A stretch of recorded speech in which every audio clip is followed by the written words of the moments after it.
Pour aujourd'hui, le titre du message, c'est « Délivrance, tout lien brisé ». Aujourd'hui, on va regarder comment il peut y avoir des chaînes qui sont spirituelles et des chaînes qui sont humaines. Mais dans un cas comme de l'autre, c'est la puissance de Dieu qui s'en occupe. Quand on met notre foi en lui, c'est merveilleux de voir ce que le Seigneur fait. Vous savez que nous sommes rendus dans la ville de Philippe, dans ce qui est aujourd'hui le nord de la Grèce, à l'époque, la Macédoine. Et nous allons lire le passage. On a plusieurs versets à lire aujourd'hui. On commence avec quelques-unes. Donc, dans Actes chapitre 16, verset 16. Un jour, alors que nous nous rendions au lieu de prière, une esclave vint à notre rencontre. Elle avait en elle un esprit de divination et ses prédictions procuraient de grands revenus à ses maîtres. Elle s'est mise à nous suivre, Paul et nous, en criant à tue-tête, « Ces hommes-là sont des serviteurs de Dieu très haut. Ils viennent vous annoncer comment être sauvés. » Et elle a fait cela plusieurs jours de suite. À la fin, Paul, frustré, fatigué, tanné, excédé, peu importe le mot que tu veux utiliser, s'est retourné et a dit à l'esprit, « Je t'ordonne, au nom de Jésus-Christ, de sortir de cette femme. » Et à l'instant même, il l'a quittée. Lorsque les maîtres de l'esclave se sont aperçus que leurs espoirs de gain s'étaient évanouis, ils se sont saisis de Paul et de Silas, les ont traînés sur la grande place de la ville devant les autorités, les ont présentés aux magistrats romains et ont porté plainte contre eux en ces termes. Ces gens-là sont des Juifs qui jettent le trouble dans notre ville. Ils cherchent à introduire ici des coutumes que nous, qui sommes Romains, n'avons pas le droit ni d'accepter ni de pratiquer. Donc, ce que nous voyons ici, on a vu la semaine passée comment Paul et compagnie avaient trouvé un lieu de prière. C'est là qu'ils ont rencontré Lydie, n'est-ce pas, la marchande de pourpre. Et là, c'est plusieurs jours plus tard, même peut-être plusieurs semaines probablement plus tard, ils retournent vers le lieu de prière. Donc, c'est probablement un samedi matin. Et alors qu'ils se faufilent peut-être dans la ville ou à l'extérieur de la ville, il y a une jeune femme, une esclave qui est exploitée par quelques Romains. Elle vient au-devant de Paul et Silas et elle a un esprit de divination. Elle se met à crier et elle savait qui ils étaient. Ou l'esprit en elle savait qui ils étaient. Paul et Silas. Et le texte nous dit que cette femme était possédée d'un esprit de divination. Dans le texte original, demain, dans le retour sur le message, je vais vous donner quelques détails de plus sur cette affaire-là. Parce que la Bible nous dit qu'elle a un esprit de divination. Et dans les textes, dans l'original et dans certaines versions qui sont en français, c'est écrit qu'elle avait un esprit de python. Un esprit de python. Et dans le monde charismatique, souvent on va essayer d'extrapoler et dire c'est quoi un esprit de python, il sert, tu ne peux plus respirer, fais bien des affaires. Mais un esprit de python, dans le contexte ici, c'est assez facile à savoir qu'est-ce que c'est, à cause du contexte. On sait que Paul et Silas et compagnie sont à Philippe et ils sont dans ce qui est aujourd'hui la Grèce. Et voilà, l'endroit considéré comme le centre du monde par les Grecs était Delphès. Là où se trouvait le mont Montparnasse et là où la puissance des divinités grecques se manifestait. C'était considéré comme le centre du monde. Et selon la mythologie grecque, Apollon, bien sûr un des dieux principaux dans le panthéon grec, il aurait tué soit un serpent, soit un dragon, selon la version, à cet endroit. Et l'endroit s'appelait Pytho. Pytho. C'était le premier nom de cet endroit. Et depuis qu'il aurait tué ce serpent ou ce dragon, l'esprit d'Apollon résidait là, et l'esprit d'Apollon possédait une jeune femme vierge qui était choisie dans chaque génération à Delphi ou à Delphès pour être l'oracle de Delphès. Vous avez entendu parler de l'oracle de Delphès, the Oracle of Delphi? Mais c'est ça. Et Apollon était le dieu dans le panthéon grec dont un des pouvoirs, c'était de prédire l'avenir. Donc, pour les Grecs, quelqu'un qui était possédé d'un esprit et qui prédisait l'avenir ou qui prétendait prédire l'avenir, qui prétendait prédire l'avenir, elle était possédée d'un esprit de Python. C'est cet esprit d'Apollon, du dieu Apollon, qu'il faisait parler. OK? Et donc, n'est-ce pas que la Bible dit qu'elle a procuré à sa maître beaucoup d'argent? Hein? Je vais vous montrer à quel point ça peut être lucratif, cette affaire-là. Parce qu'avec le temps, cet endroit qu'on appelle Delphès est devenu un sanctuaire pour les dieux, mais un sanctuaire pour les dieux est construit par les hommes. Et on peut visiter les lieux aujourd'hui, et c'est énorme, là. C'est énorme. Des temples et les bâtiments qui étaient là, que les gens allaient visiter pour consulter cet oracle, cette femme. Et quand tu y allais, il fallait que tu apportes de l'argent. Et quand tu obtenais ton affaire, par exemple, si les armées grecques partaient à quelques campagnes militaires, le général arrivait pour consulter l'oracle. Et si elle disait « oui, vous allez remporter », mais le général revenait avec 10% de tout le butin de la victoire. L'endroit est devenu tellement grand, puis tellement prospère, puis l'endroit faisait vivre plusieurs prêtres et administrateurs sur les lieux. Là, on voit ici juste un des temples, les ruines d'un des temples d'Athéna. Et le plan du site, il y avait 7, 1, 2, 3, 4, 5, 6, 7 bâtiments à peu près de la grosseur de cette salle, la superficie, qui étaient des trésoreries. Tellement il y avait de l'argent, de l'or, puis des bijoux, puis toutes sortes d'argent. 7.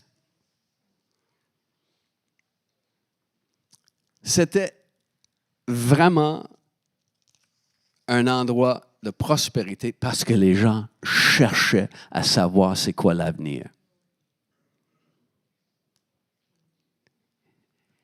Et voilà, il y avait cette femme qui était choisie dans chaque génération pour être ce qu'on appelle la Pythie ou the Pythia.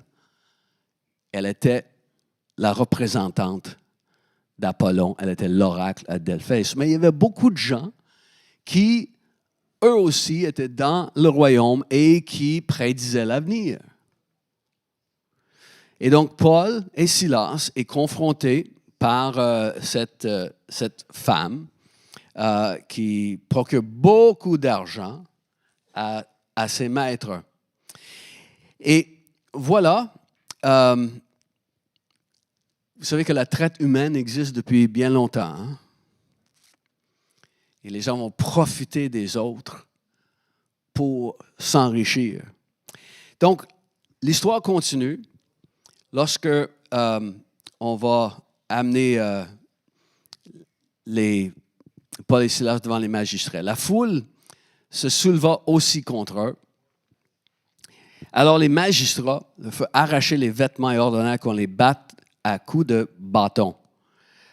Et on les roua de coups, on les jeta en prison. Le gardien reçut l'ordre de les surveiller de près pour se conformer à la consigne et les enferma dans le cachot le plus reculé, attacha les pieds dans les blocs de bois.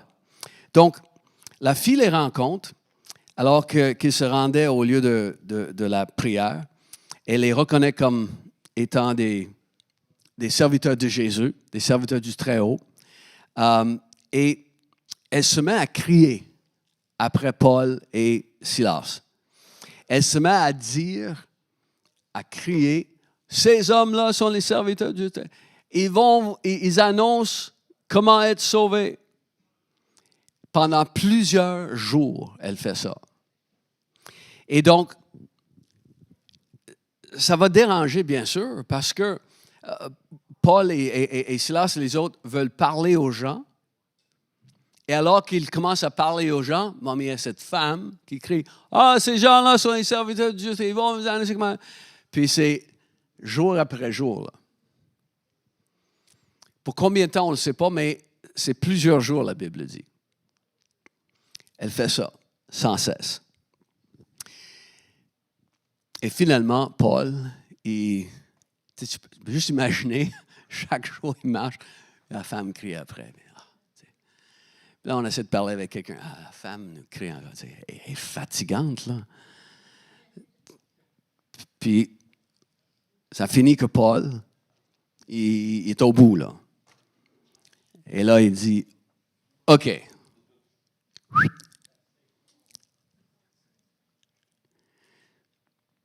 Intéressant dans ce texte, le fait que Paul, frustré, il s'adresse au démon et non à la femme. Parce qu'on aurait tendance, nous, à dire « Hey, madame, là, veux-tu te la fermer, là? » Vrai? Puis des fois, on focalise nos efforts sur les actions d'un individu et non pas sur l'entité spirituelle qui peut être en train de perturber l'individu.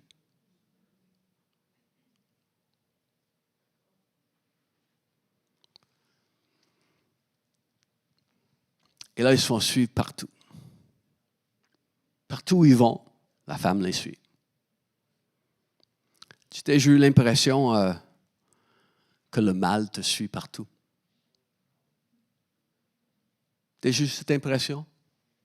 Il me semble que le mal me colle après. T'as juste l'impression là, peut-être qu'il y a un esprit qui est après toi. Mais c'est ce qu'ils ont vécu.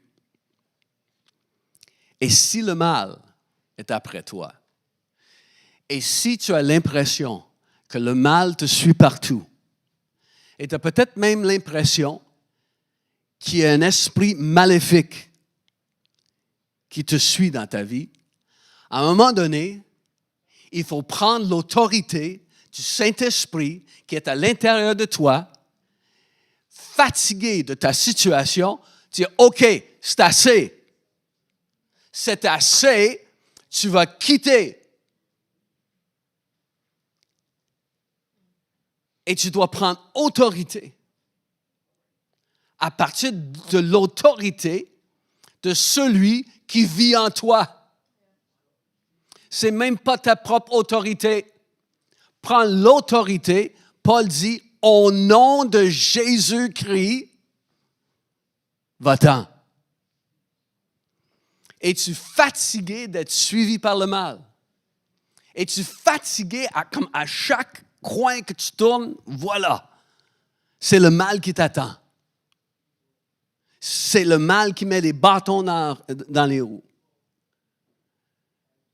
Mais aujourd'hui, le message du Seigneur pour toi, c'est de prendre autorité, de ne pas avoir peur, de prendre pas ton autorité, pas selon ta piété, mais selon sa divinité, lui qui demeure en toi, parce que tu es le temple du Saint-Esprit.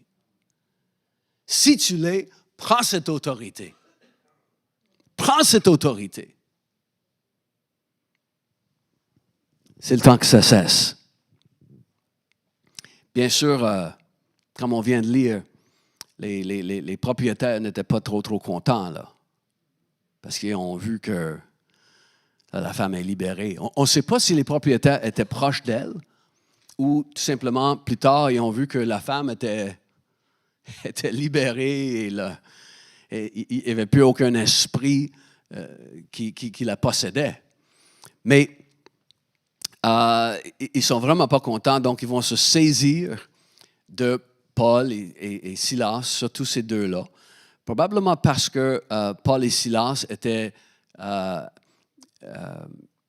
avaient l'air, comment je pourrais dire, avaient l'air selon le trait de visage, selon leur apparence physique, avaient l'air plus juif, parce que Luc, il est grec, et Timothée, il est moitié grec, n'est-ce pas? Sa mère est juive, son père est grec. Donc, peut-être selon les traits, ils se sont saisis de Paul et Silas, parce que Luc et Timothée ne sont pas dans la prison ensuite. Et voilà, on va les traîner devant le forum à Philippe, dans la ville de Philippe, et traîner devant les magistrats de la ville. Et rendu là, il y a déjà beaucoup de gens dans la ville qui savent que ces deux-là sont des Juifs. Parce que c'est l'accusation que les maîtres de la femme vont apporter devant les magistrats. Ils vont dire, ces hommes qui sont des Juifs. Et là, ils vont dire, ils nous apportent, dont le message commence à être connu dans la ville. Parce que le message qu'ils apportent, c'est de nous amener des coutumes et des lois qui ne sont pas acceptables pour nous comme des Romains et on ne peut pas les pratiquer. Et pourquoi ils disent que ce n'est pas légal pour eux des Romains? Est-ce que vous vous souvenez? Il dit, on ne peut pas, nous qui sommes Romains, ils disent. Est-ce que vous vous souvenez pourquoi ils disent Romains?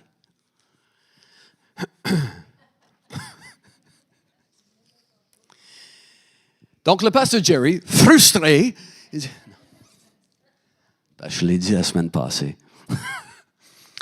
la ville de Philippe est une colonie romaine. La population, c'est des Romains en majorité. Des anciens militaires, des anciens fonctionnaires. Et donc, dans cette ville qui est en Grèce, mais qui est une colonie romaine, dit, hey, à nous qui sommes Romains, non, on ne peut pas. Donc, Paul et Silas s'étaient fait opposer par le mal qui existait dans le monde spirituel. Et là, ils se font opposer par le mal qui existe dans le cœur humain. Parce que c'est ces maîtres-là qui vont les amener devant les magistrats. Et les propriétaires vont s'attaquer.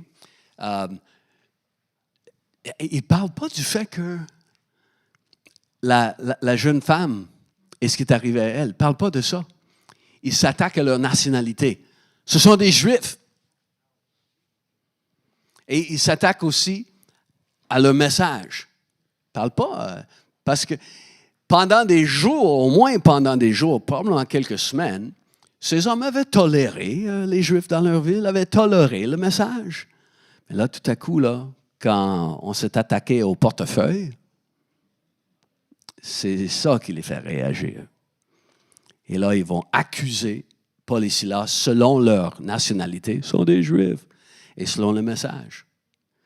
Et donc, on va ensuite les condamner parce que les magistrats vont suspendre la cour normale de la loi, les lois romaines, et ils vont tout simplement passer sentence tout de suite, vont les condamner, vont les faire jeter en prison, et ils se font battre de verges avant.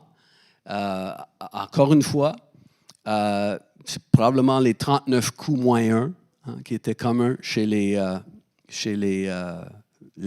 Romains. Les gens avaient comme des bâtons, comme des cannes, si on veut.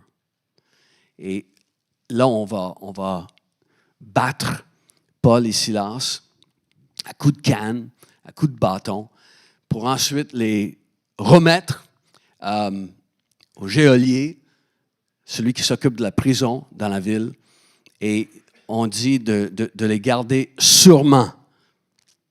Autrement dit, là, faut réserver à ces hommes-là un traitement plus sévère. Ils sont mieux d'être là demain matin quand on va continuer le procès, là. Et donc, Paul, il va se souvenir de ça plus tard. Il va écrire aux Thessaloniciens et il dit ceci. Il dit, comme vous savez, nous venions d'être maltraités et insultés à Philippe avant de venir vous voir. Donc, il se souvient là, de tout ça, bien sûr. Et ils sont jetés dans la prison, la Bible dit, et sont mis dans des ceps, sont mis dans des blocs de bois. Leurs pieds sont attachés dans la prison. Ils sont dans la prison qui est dit prison intérieure. Donc, on continue l'histoire.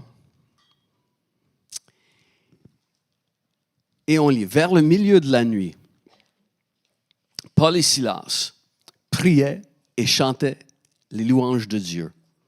Les autres prisonniers les écoutaient.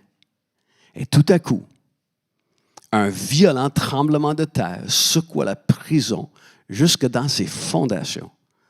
Toutes les portes s'ouvrirent à l'instant même et les chaînes de tous les prisonniers se détachèrent.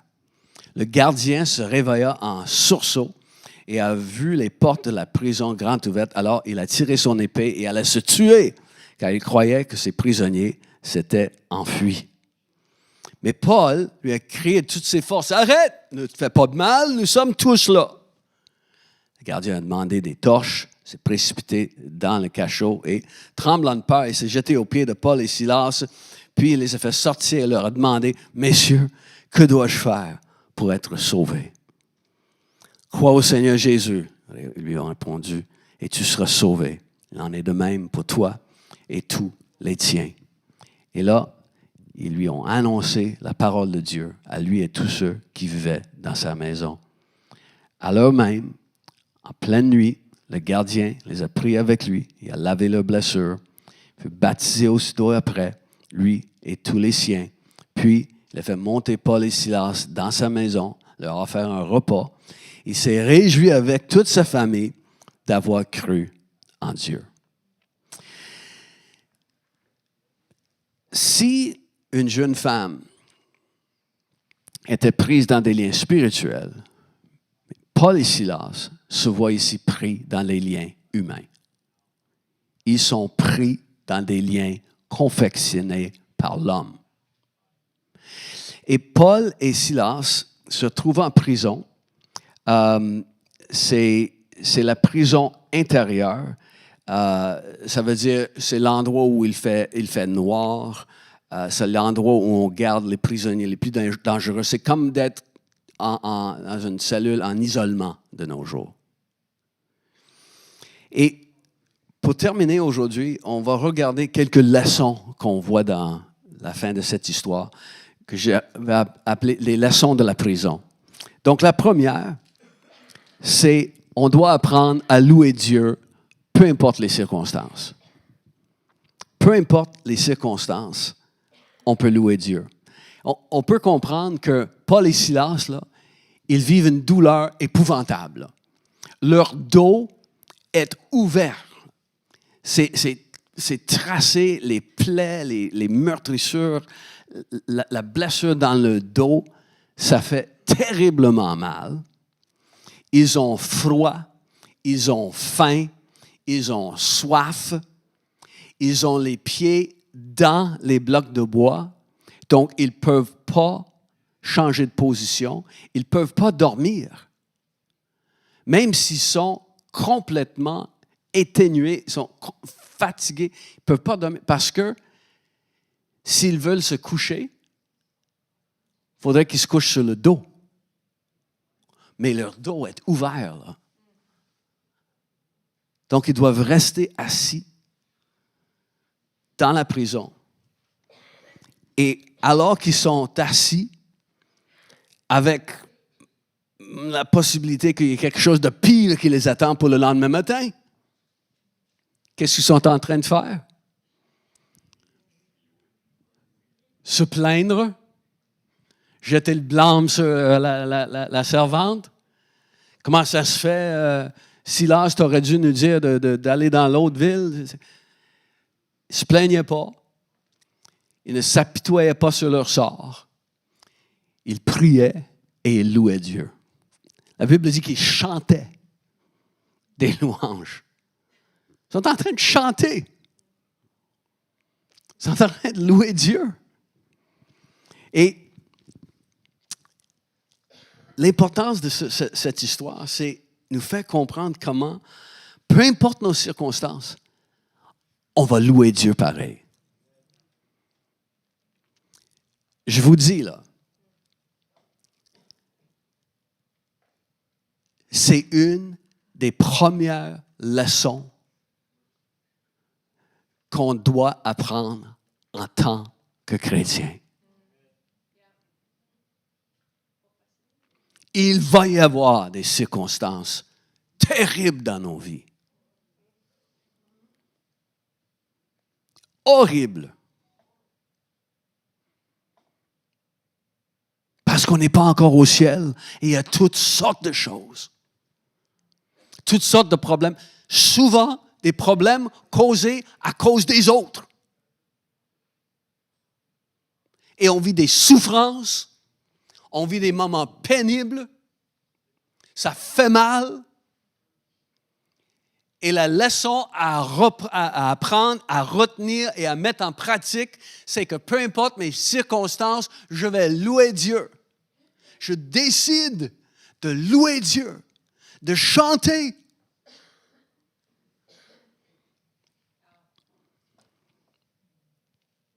Si nos circonstances ne devraient pas affecter notre vie de prière et de louange. C'est le contraire. Nos circonstances adverses devraient activer notre vie de louange. Et ils sont en train de louer Dieu parce qu'ils savaient comment faire. Autrement dit, c'est le temps maintenant de développer ta vie de louange avant les circonstances adverses. C'est le temps maintenant de savoir comment prier, comment louer Dieu. Décide-toi que peu importe les circonstances, tu vas dire, Seigneur, je vais te louer. Seigneur, il fait noir, il fait froid. Seigneur, je souffre. Les circonstances dans ma vie, c'est comme un épais brouillard. Je ne vois pas de porte de sortie. Je ne vois pas d'issue. Mais je choisis de te louer. Je choisis de te chanter. Et même, il y a des versets qui parlent de comment le Seigneur, il inspire un chant dans la nuit. Quand les choses autour de toi amènent un épais brouillard et les ténèbres des plus épais, si on veut, mais il y a un chant que Dieu t'inspire dans la nuit. Et quelle belle chanson! Quand on est en train de chanter. dans des moments difficiles. Paul, il va écrire à ces gens de Philippe un peu plus tard. Ces gens de Philippe, dans l'église de Philippe, qui auraient vu plusieurs de ce qu'il avait passé. Et il va dire, réjouissez-vous toujours dans le Seigneur. Je ne sais pas si vous savez, mais on considère la lettre aux Philippiens comme la lettre de la joie qu'il écrit à ces chrétiens-là. Et partout dans la lettre, j'ai mis juste quelques versets ici, ça parle de joie. Paul qui a de la joie, les gens qui devraient avoir de la joie, les gens qui doivent choisir la joie. Réjouissez-vous, c'est un commandement, c'est quelque chose qu'on fait, qu'on décide qu'on va faire. Que Paul et Silas avaient décidé, c'est ce qu'on va faire dans ces circonstances qui sont horribles. On va chanter. On va louer Dieu. Deuxième leçon, j'en ai juste 15. C'est que louer Dieu fait bouger les choses. On doit louer et adorer et rendre grâce jusqu'à ce que notre situation change. Mais, voici ce que je trouve intéressant.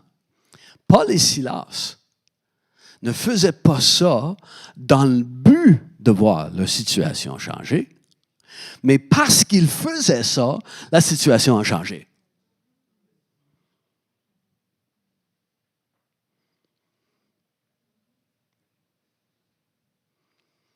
Parce qu'ils faisaient ça, la situation a changé.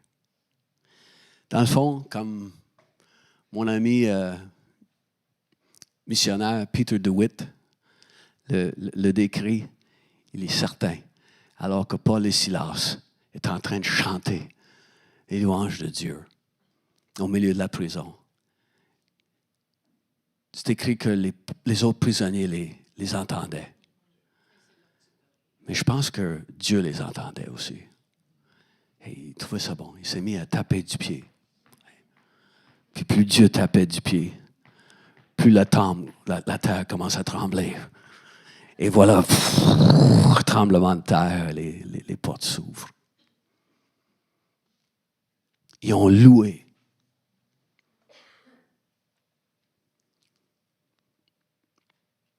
Et voici une des clés. Paul savait que Dieu l'avait choisi. Paul savait que Dieu l'avait désigné. Paul savait que Dieu l'avait envoyé pour apporter la parole aux nations. Il savait quelque chose dans son cœur. Il savait.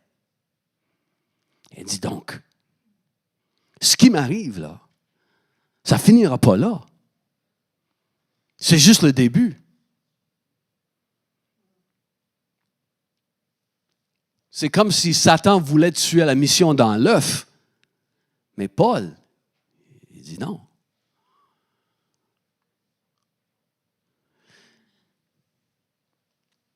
Quand on sait la volonté de Dieu, quand il y a quelque chose en dedans, on sait c'est quoi la volonté de Dieu.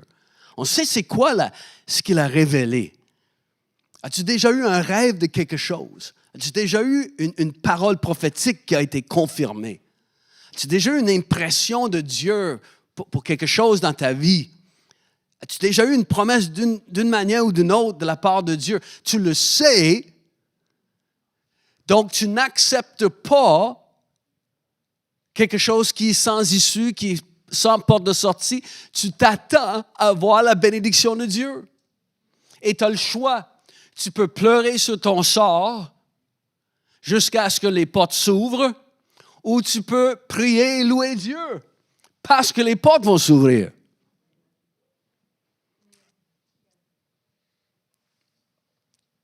Paul, il savait. On loue, on rend grâce à Dieu et on s'attend à voir un changement. On s'attend à voir la situation changer. Les portes de liberté vont s'ouvrir parce que tu pries, selon la volonté que tu sais. Jésus dit, si tu demandes quoi que ce soit qui est selon la volonté de Dieu, ça va s'ouvrir. Ça va s'accomplir, n'est-ce pas? Donc, on n'a aucune idée comment les choses vont changer, mais les choses vont changer. Reste ferme. Reste dans la prière. Reste dans la louange. Ne laisse pas les situations adverses te voler ta foi. Je me souviens, la première année de notre arrivée à Pierrefonds, la semaine passée, on a parlé de quand on était à la Malbaie, puis on avait des gens de la Malbaie ici avec nous. Mais quand on a accepté de venir à Montréal et prendre un groupe de chrétiens qui était dans l'ouest de l'île, et on priait là-dessus, Dieu m'a dit une chose, juste une chose. Il m'a dit, vas-y, ce sera difficile, mais je serai avec toi. Juste ça. Et dans la première année, quand on est arrivé, le groupe de chrétiens qui était là, tout le monde était en transition dans leur vie et tout le monde a quitté l'Église. Pas tous, là, mais une bonne partie. On déménageait. Ils étaient dans des périodes de transition. Ils sont allés dans d'autres villes. En plus, il fallait qu'on quitte un endroit qu'on louait et en changeant d'endroit pour nos réunions, je ne dirais pas quel pourcentage, mais un bon nombre de gens ont décidé, non, ça va trop loin d'aller dans le nouvel emplacement. Là. Et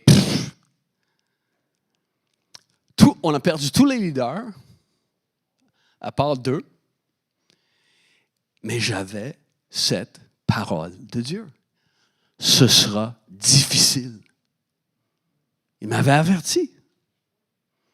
Donc, ça devient plus facile quand tu sais c'est quoi la volonté de Dieu. Et là, tu vas juste prier, tu vas juste louer Dieu et tu sais qu'est-ce qui va être la fin de l'histoire. Louer Dieu, c'est ta liberté. Parce que ta louange, ton adoration, tes actions de grâce, tes prières vont d'abord te libérer là. Paul va dire aux Philippiens, n'est-ce pas? Il dit, si vous faites ça, dit la paix de Dieu, qui surpasse toute intelligence, gardera vos cœurs et vos pensées en Jésus-Christ. Donc, la première place que la liberté vient, c'est dans ton âme. Tu n'es plus tracassé. Tu n'es plus tracassé.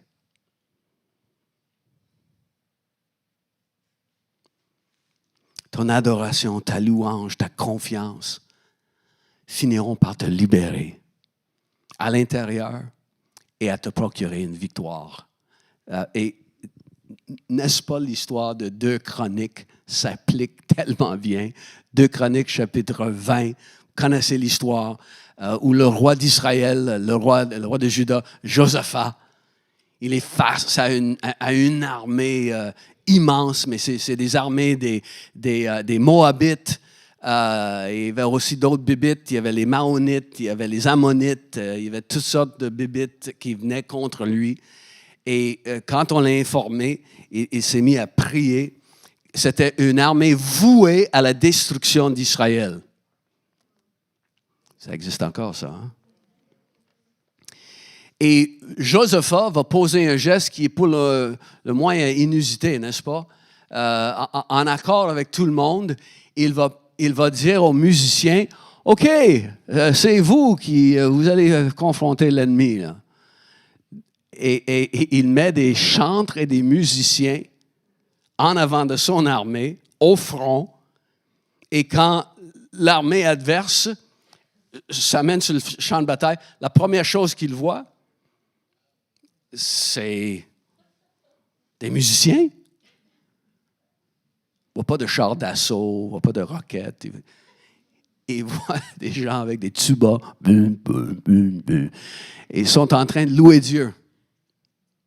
Ils sont en train de louer Dieu. Plus, la Bible dit, ils célébraient l'Éternel. Pas de bon sens.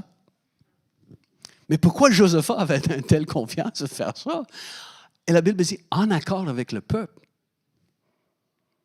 Les gens étaient, ouais, une bonne idée ça. Bonne idée! Parce que la veille, Josaphat avait prié. Et sa prière est intéressante. Il dit, Seigneur, ces armées qui viennent, ils veulent nous chasser de ton héritage. Tu dis, Josaphat, il a cette idée-là. Qu'est-ce qui est à nous, là? Qu'est-ce que Dieu nous a donné? Puis toi, tu es dans le coup. Il veut nous chasser de ton héritage,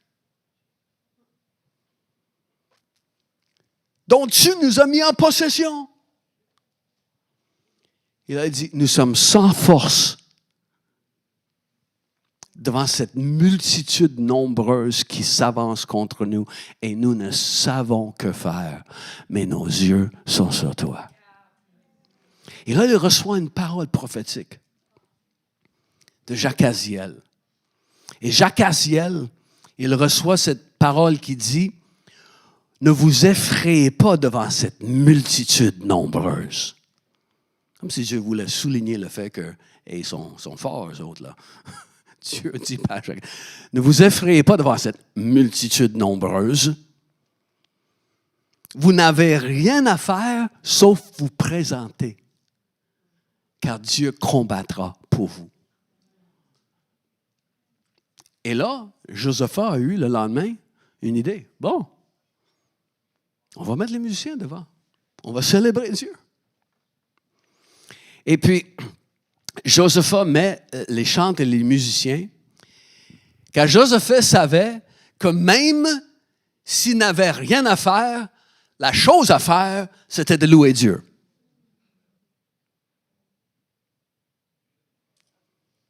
Souvent, c'est comme ça. Humainement, des efforts humains, ça ne va pas rien faire. Mais il y a une chose à faire, c'est louer Dieu. Parce qu'on sait qu'est-ce que Dieu veut. On sait quelle est la promesse de Dieu. Donc, on doit apprendre à louer Dieu, lui rendre grâce dans toute situation, selon sa promesse, selon ce qu'il nous a donné, selon sa bénédiction, selon son appel sur notre vie. Et nous tenir là. Et voir ce que Dieu va faire quand il n'y a rien que moi je puisse faire.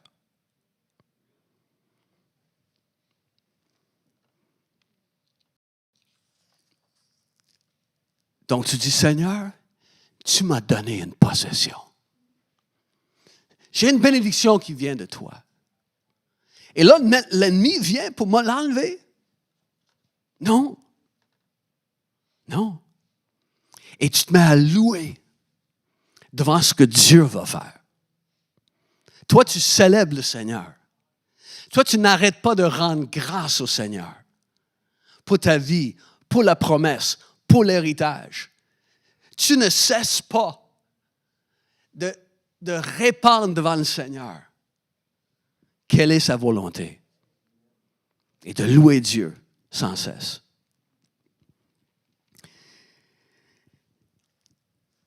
OK, faut comme Bill Johnson dit, faut atterrir cet avion. Donc, le dernier, c'est qu'on doit louer Dieu parce que ça peut être la liberté pour quelqu'un d'autre. Ton adoration, ta louange, tes actions de grâce finiront par le salut pour quelqu'un d'autre. Vous savez que les gens nous observent. Les gens regardent notre vie. Hein? Les gens nous observent. Puis surtout dans les temps que l'on vit. Les gens remarquent ceux qui ont une paix, ceux qui ont une joie, ceux qui ont une confiance dans la vie, peu importe ce qui est tout autour de nous.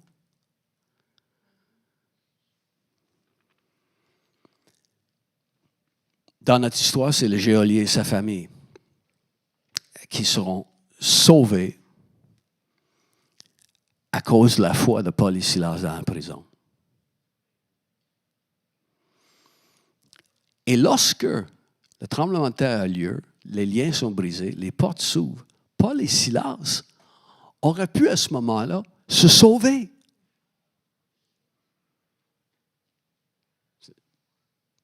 Ça a été, wow, regarde ce que Dieu fait.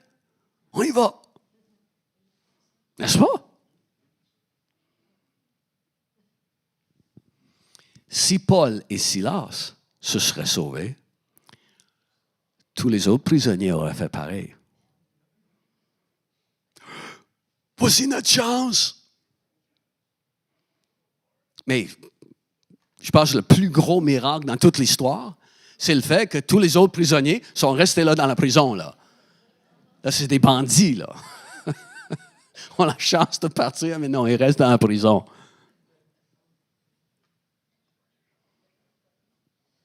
Parce que Paul et Silas sont restés. Et les autres prisonniers les entendaient prier et chanter les louanges. Il y a quelque chose dans ce qu'ils ont entendu de la bouche de Paul et Silas.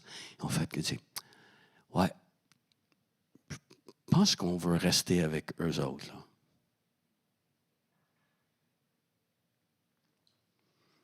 Et donc, le geôlier arrive. Il voit que les portes de la prison sont ouvertes. Et il sort son petit épée. Puis là, il est... Parce que là, il fait noir, n'est-ce pas?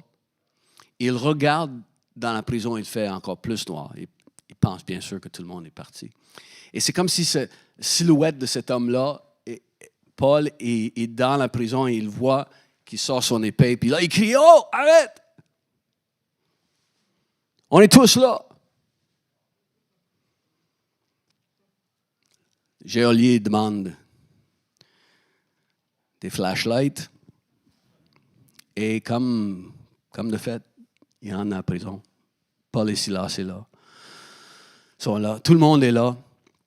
Et je pense pour Paul et Silas, la raison pour laquelle ils ne sont pas partis,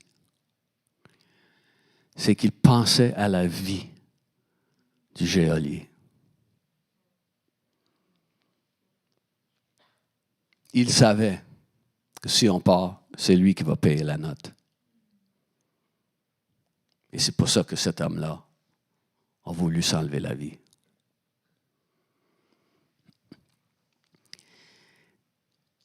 Seigneur, que faut-il que je fasse pour être sauvé? Il leur demande, n'est-ce pas? Ça, c'est la question la plus sensée qu'un être humain peut poser. La question la plus importante. Qu'est-ce que je dois faire pour être sauvé? Comment je peux être sauvé? Paul et Silas la Bible vont lui annoncer la parole. Autrement dit, ils vont parler de Jésus, ils vont parler de ce qu'il a fait sur la croix.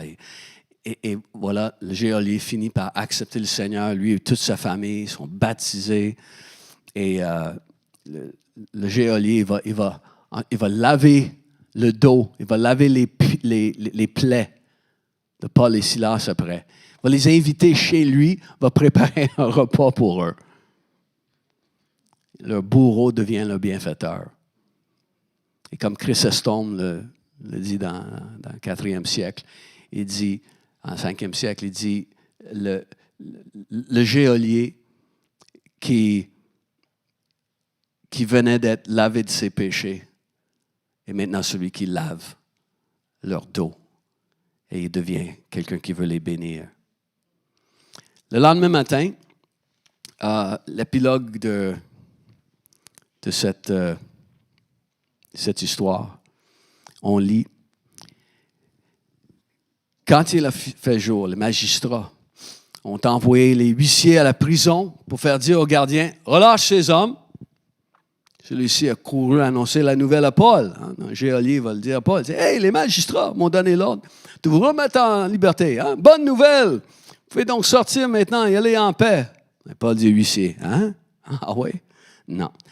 Ils nous ont fait fouetter en public sans jugement régulier alors que nous sommes, citoyens romains. Parce que Paul avait la citoyenneté romaine, n'est-ce pas? Ils nous ont jetés en prison. Et maintenant, ils voudraient se débarrasser de nous en cachette. Il n'en est pas question. Qu'ils viennent ici, eux-mêmes, nous remettre en liberté. Et les huissiers ont rapporté ces paroles aux magistrats. Ceux-ci, en apprenant qu'ils avaient affaire à des citoyens romains, furent dans la peur. Parce qu'ils ont manqué à leur devoir, là. Ils ont maltraité des citoyens romains. Et là, ces magistrats qui vivaient dans la ville de Philippe, où vivre était très agréable dans cette colonie romaine, là, ils risquaient de perdre leur poste. Donc, ils entendent que ces citoyens, que Paul et Silas sont citoyens romains, et leur réaction, c'est oh! Et là, ils viennent et ils vont présenter leurs excuses. Et là, ils ne vont pas obliger Paul et Silas de quitter. Ils vont demander, si vous voulez bien, de quitter la ville. Probablement, ils avaient peur que les gens qui étaient là la veille, la foule qui avait été soulevée, les maîtres de cette femme-là allaient causer des problèmes. Mais, donc, il faut quitter, là, si vous voulez bien, là. Et donc, le dernier verset dit qu'à leur sortie de la prison, ils sont allés chez Lydie. Et là, ils ont salué les frères qui étaient là. Bien sûr, Luc est là, avec sa trousse de premiers soins, le médecin Luc, là. Il a peut-être essayé de faire un peu de travail sur le dos de Paul et Silas. Et c'est écrit qu'ils ont encouragé les frères, ce qui nous montre que, parce qu'il n'y avait pas d'hommes là avant, hein? C'était juste Lydie, sa famille. Mais là, chez elle, il y a des frères. C'est-à-dire que l'Évangile avait quand même percé dans la ville de Philippe dans les semaines qui avaient précédé. Et malgré le fait que cette fille criait derrière eux, voilà que l'Église a commencé. Et l'Église était dans la maison de Lydie pour commencer. Et là, ils vont partir et on va les retrouver dans la ville de Thessalonique la semaine prochaine. Est-ce qu'on peut se lever?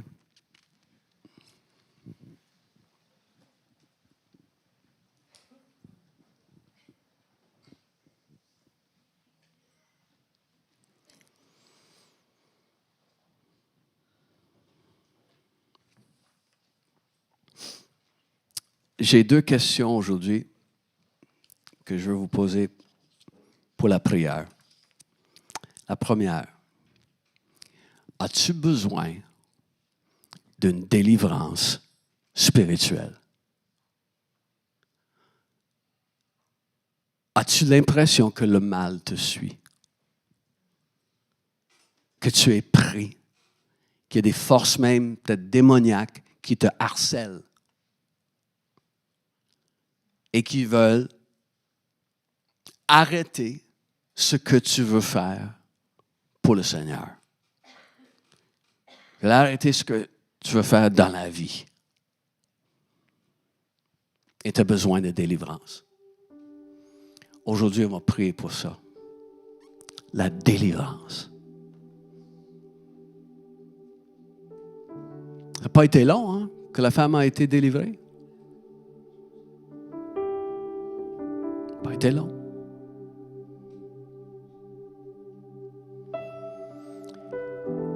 Elle ne connaissait pas Dieu. Toi, tu connais Dieu. Tu n'as pas besoin d'être long.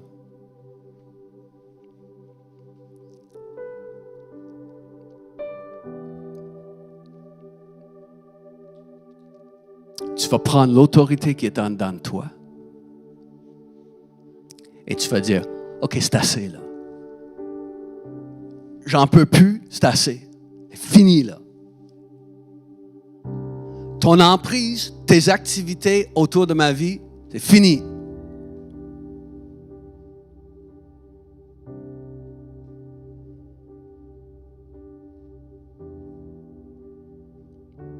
Et on va prier en tant que congrégation aussi pour cela.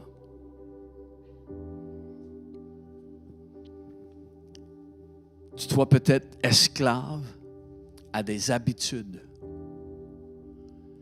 Des habitudes que tu sais ne sont pas bonnes.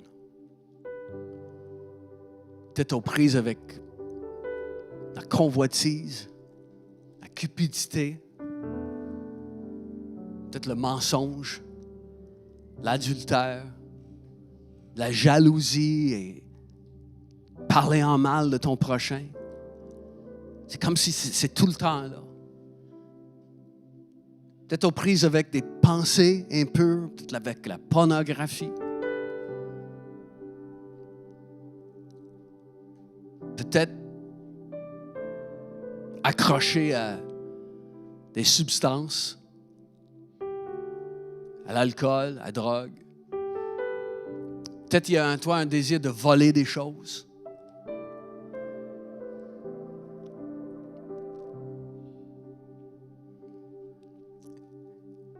Mais la puissance de Dieu est ici aujourd'hui pour te rendre libre. Son désir est toujours que tu sois libre.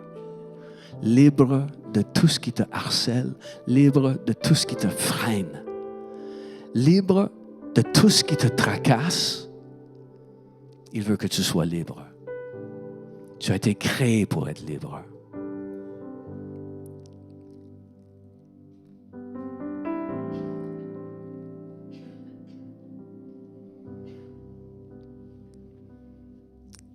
Ça, c'est la première chose, le premier sujet de prière. Le deuxième, tu es peut-être ici et tu as besoin que tes circonstances changent. Et tu es dans un moment dans ta vie où tu souffres à cause des liens créés par quelqu'un d'autre. Tu es pris dans une situation, tu ne vois pas de porte de sortie, tu ne vois pas comment ça peut changer et tu es pris à cause de ce que quelqu'un d'autre a fait. Tu es dans des circonstances qui sont vraiment adverses.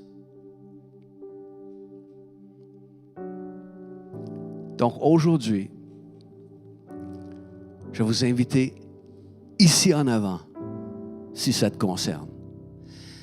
Tu vas répandre ton cœur devant le Seigneur pour la chose que tu sais est à toi.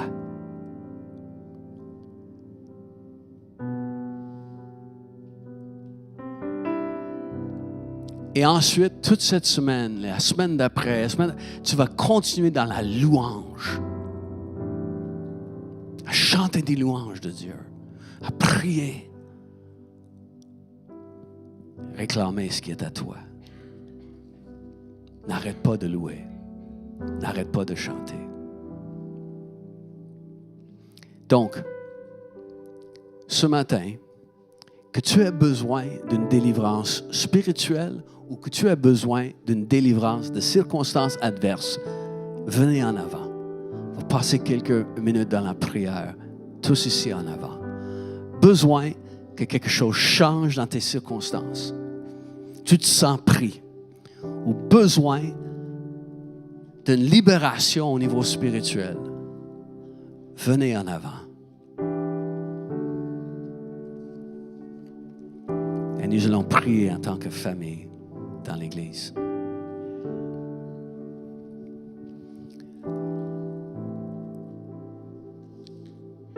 Et est-ce que tu connais Jésus comme ton sauveur personnel? Est-ce qu'il y a quelqu'un ici, tu ne connais pas Jésus?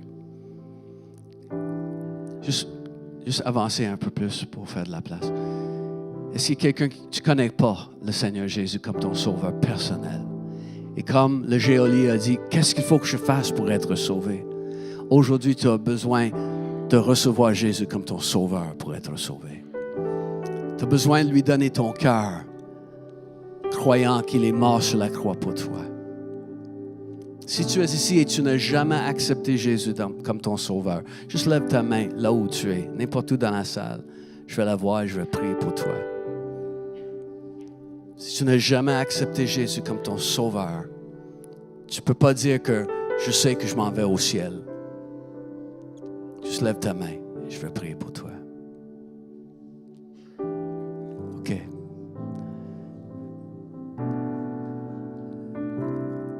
Donc, en premier, si tu as besoin d'une libération, de quelque chose qui te harcèle spirituellement, tu te sens suivi par le mal. À chaque détour, à chaque coin de rue, c'est comme si le mal est là pour te déranger. Et aujourd'hui, maintenant, peut-être même c'est au niveau, il y a un lien sur tes finances. C'est comme si à chaque fois tu tournes un coin, c'est encore un problème financier. Peu importe c'est quoi. En dedans de toi maintenant, prends l'autorité qui est là. Mets ta main ici, là. Mets ta main là sur ton ventre. C'est là, dans ton âme, dans ton cœur. Répète après moi. Seigneur Jésus, tu m'as sauvé. Je suis à toi. Je suis ta propriété. Je suis ton fils ou ta fille. Et Saint-Esprit, tu as dit que je suis ton temple. Ce temple t'appartient.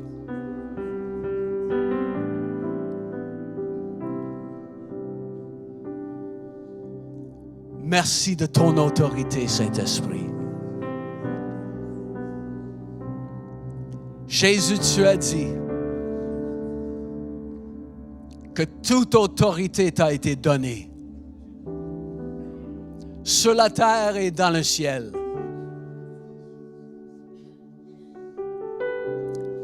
Seigneur Jésus, tu es l'autorité.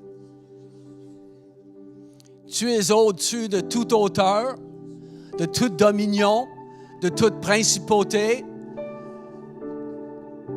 Tu es l'autorité. Et je suis ton temple. Maintenant, prends cette autorité qui est là. Prends cette autorité.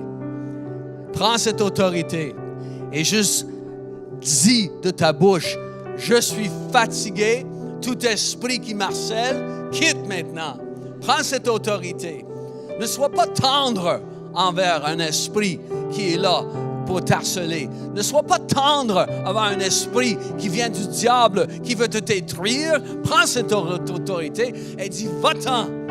Je suis fatigué. Tu n'as plus le droit d'être là. Quitte au nom de Jésus-Christ. Selon l'autorité de Jésus-Christ, tout esprit quitte. Au nom de Jésus, je prends l'autorité du nom de Jésus-Christ. Que le peuple de Dieu soit libre. Que tout esprit quitte. Que tout esprit quitte dans le nom de Jésus. Soyez libres. Soyez libres. Soyez libres. Soyez libres. Tout esprit quitte au nom de Jésus. Tout esprit quitte au nom de Jésus.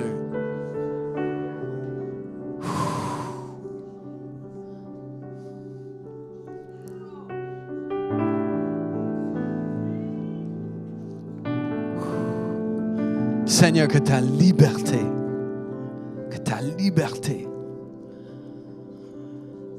soit notre héritage que l'on vit.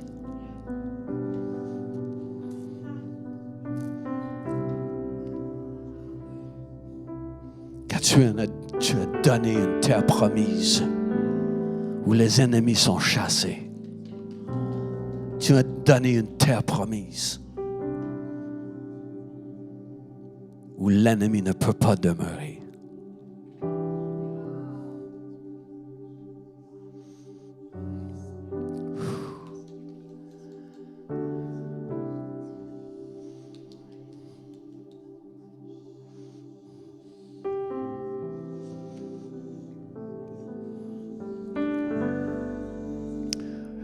OK, avant de prier pour ça, la deuxième chose, regardez-moi un instant. Si vous avez prié pour une liberté contre n'importe quelle entité spirituelle, si tu vois dans les prochains jours ou semaines cette affaire vouloir revenir, mais là tu dis, oh, non, non.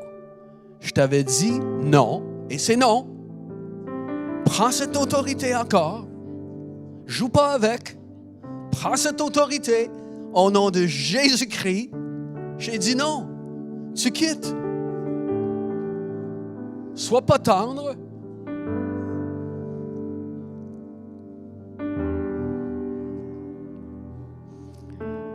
Deuxième chose.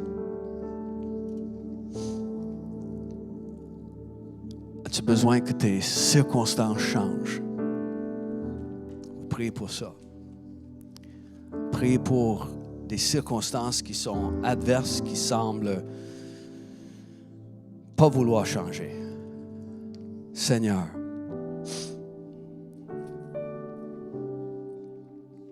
je prie maintenant pour une nouvelle mesure de foi et de confiance.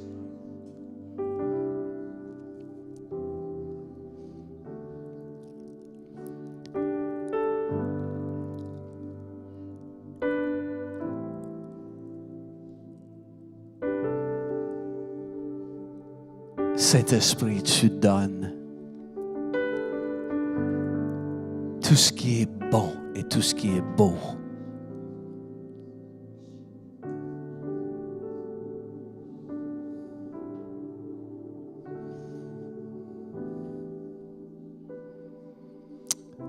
Seigneur, on lève nos yeux vers toi. Juste levez vos yeux vers le ciel. Levez vos yeux. Seigneur, on lève nos yeux devant toi.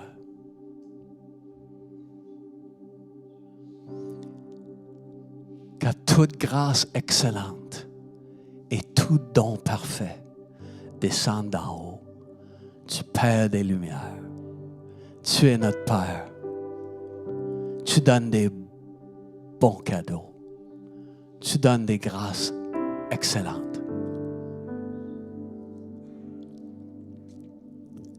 Et Père, je demande aujourd'hui pour ton peuple, tous ceux qui écoutent aujourd'hui, qui vont écouter même en ligne plus tard, je te demande, Père, que tu envoies un don parfait, un don de foi pour chacun maintenant. Qu'un don de foi vienne.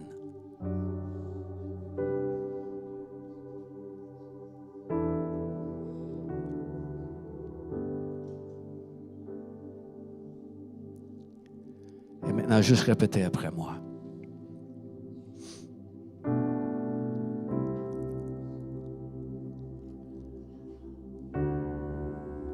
Seigneur, aujourd'hui, c'est mon choix de prier et de chanter tes louanges, même si je ne vois pas comment les choses vont changer.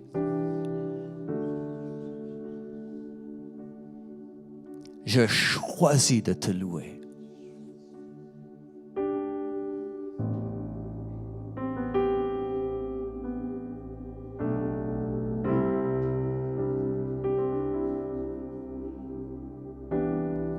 OK, les circonstances adverses là, que tu as en tête, pense plutôt à la promesse de Dieu pour ta vie.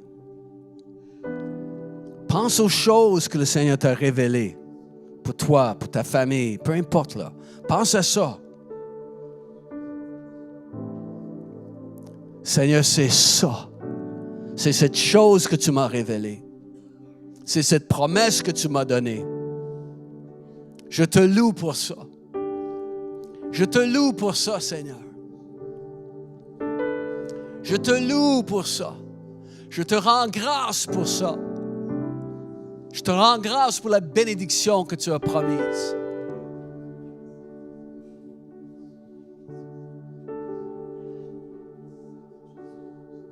Je te rends grâce pour l'héritage dont tu m'as mis en possession.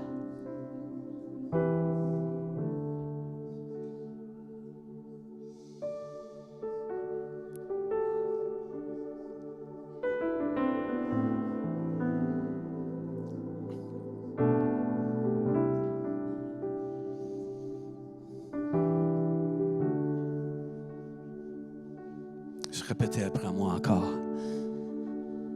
Seigneur, dans cette situation, je souffre, mais je choisis de te louer. Ça me fait mal, mais je choisis de te louer.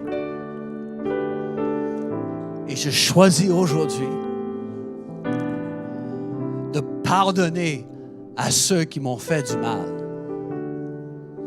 Je les pardonne, Seigneur. Je les libère de tous mes jugements.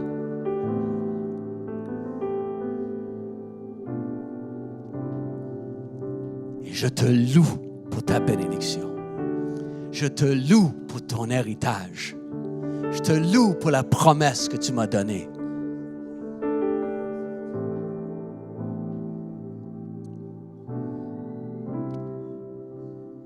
Seigneur, maintenant je prie qu'il y ait des tremblements de terre, que des circonstances changent. On prie pour des tremblements de terre, Seigneur. Fais bouger les choses, Seigneur. Fais bouger les choses.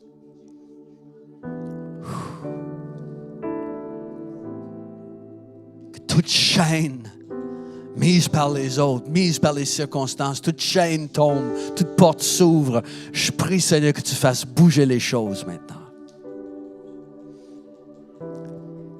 Qu'il y ait des tremblements de terre dans ces familles représentées ici. Des tremblements de terre, des tremblements, les tremblements, des changements, des tremblements, des changements, des changements, des changements. Des changements au niveau financier, des changements au niveau relationnel, des changements au niveau professionnel, des changements.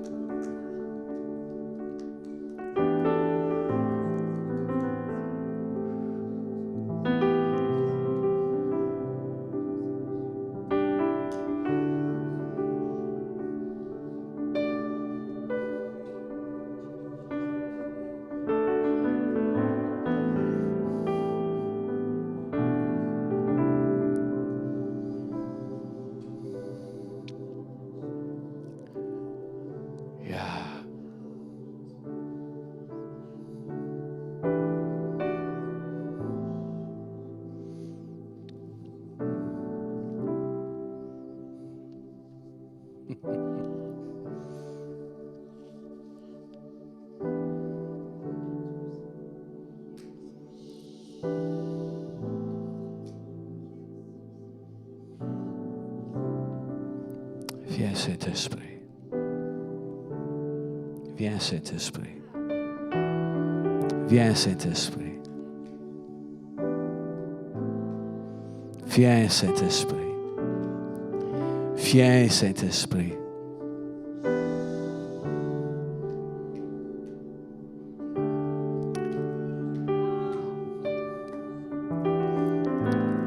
Là, juste mets ta main sur quelqu'un à côté de toi. Prie liberté. Juste prie la liberté pour la personne.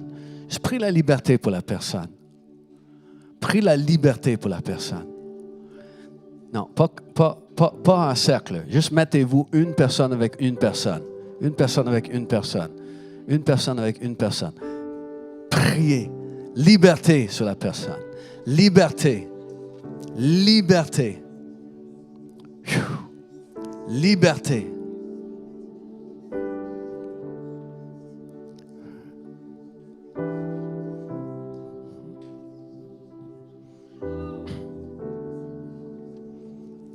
OK? Maintenant, l'autre personne prie.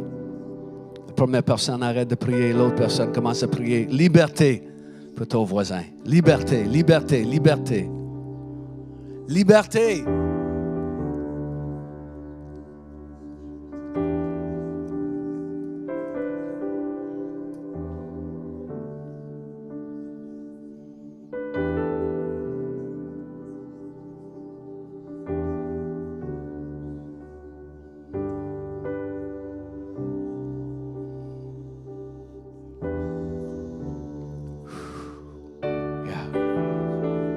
Liberté.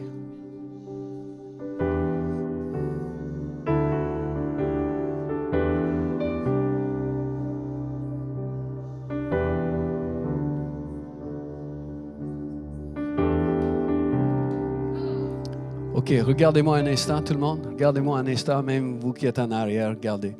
Devant nous, si vous êtes assis, levez-vous. Et on va finir avec une déclaration. Qui est la déclaration de 2 Chroniques, chapitre 20, où les gens se mettaient devant l'armée et ils disaient « Louez l'Éternel, car il est bon, car sa miséricorde dure à toujours. » Amen. Est-ce qu'on va dire ça? On va juste ouvrir la bouche et laisser ça sortir, là, à célébrer l'Éternel ensemble.